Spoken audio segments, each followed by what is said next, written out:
the closure of these plants goes ahead, there is a likelihood of 3,500 job losses. Minister of Employment and Labour Nomakhosazana Meth says with the possible upstream and downstream ripple effects, job losses could go to close to 100,000.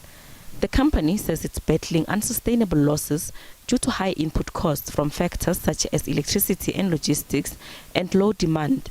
This was the first meeting with Employment and Labour Minister to try and come up with interventions to save the jobs. We are here because we are a concerned partner.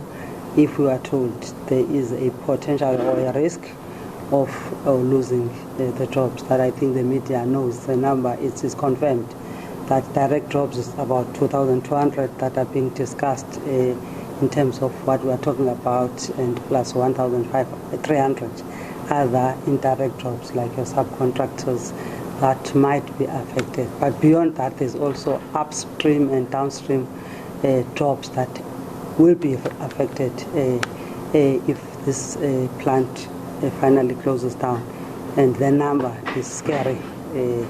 So CEO was telling us, even though there is a number of 16,000 with Toyota, there are other businesses that the ripple effect of this plant closing down may lead to a number of close to 80 to 100,000 jobs to be lost. ArcelorMittal South Africa announced early this year that it has decided to wind down operations at the facilities. The company says it's still hopeful for a solution as all stakeholders understand the dire consequences of the decision to close down, and all are willing to go the extra mile to find solutions. The fundamental issues remain demand and the cost issues.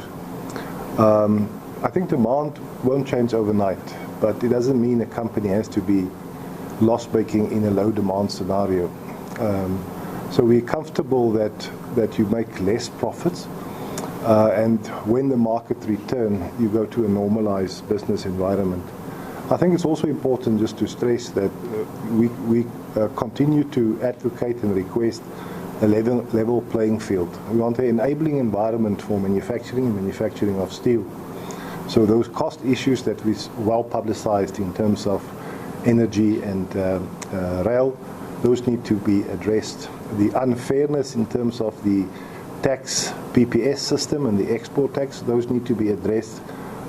They are complicated issues, but they also there's a lot of people willing and able to work at it hard, and sometimes we can find interim solutions to see how we address the issues longer term. The engagement also explored the possibility of considering the temporary employer-employee relief scheme to reduce the impact on affected workers. Productivity South Africa is being considered to be roped in to assist with the business turnaround strategy.